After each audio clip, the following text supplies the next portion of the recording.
پیارے بچوں، ایک دفعہ کا ذکر ہے کہ ایک چوہا کھیت میں گھوم رہا تھا کہ چلتے چلتے اس کی نظر ایک ٹوکری پر پڑی جس میں مکئی کے دانے تھے۔ چوہا مکئی کے دانے دیکھ کر بہت خوش ہوا کیونکہ اس کو بہت زیادہ بھوک لگی تھی۔ اس نے سوچا کہ کیوں نہ میں مکئی کے دانے کھا لوں تاکہ میرا پیٹ بھر جائے۔ تو پھر وہ ٹوکری پہ چڑھا اور دانے کھانے لگا۔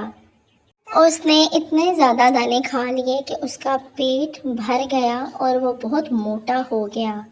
اس نے ٹوکری سے نکلنے کی کوشش کی لیکن وہ ناکام رہا، ٹوکری سے نہ نکل سکا۔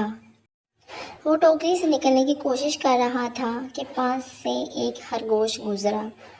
خرگوش نے دیکھا کہ چوہا ٹوکری میں پھنسا ہوا ہے اور وہاں سے نکل نہیں پا رہا۔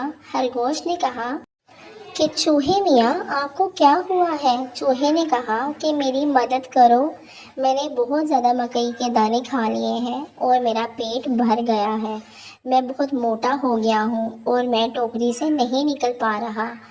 خرگوش ہنسنے لگا۔ اس نے کہا کہ اب آپ اپنا پیٹ کم ہونے کا انتظار کرو، اور وہ ہنستا ہوا وہاں سے چلا گیا۔ چوہا اب پچھتا رہا تھا کہ کاش میں نے لالچ میں اتنے زیادہ مکئی کے دانے نہ کھائے ہوتے اور میرا پیٹ اتنا موٹا نہ ہوتا اور میں اب آسانی سے ٹوکری سے نکل کر اپنے گھر جا سکتا تھا۔ چوہے نے سوچا کہ میں ادھر ہی سو جاتا ہوں اور صبح کا انتظار کرتا ہوں۔ صبح جب ہوئی تو چوہا اپنی اصلی حالت میں آ چکا تھا، لیکن اس کو دوبارہ سے بہت بھوک لگی تھی اور وہ کل والا منظر بھول چکا تھا کہ اس کی کیا حالت ہو گئی تھی مکئی کے دانے کھانے سے۔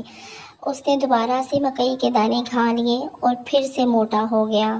اس نے ٹوکری سے نکلنے کی کوشش کی لیکن نہ نکل سکا۔ اتنے میں ایک بلی وہاں سے گزر رہی تھی۔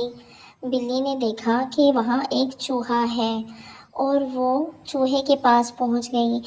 چوہا بے بس تھا کیونکہ وہ ٹوکری میں پھنس چکا تھا اور وہ اپنی جان بچانے کے لیے وہاں سے بھاگ نہیں سکتا تھا۔ بلی نے چوہے کو کھا لیا۔ چوہا بے بس تھا کیونکہ اس نے لالچ میں آ کر بہت زیادہ مکئی کے دانے کھا لیے تھے۔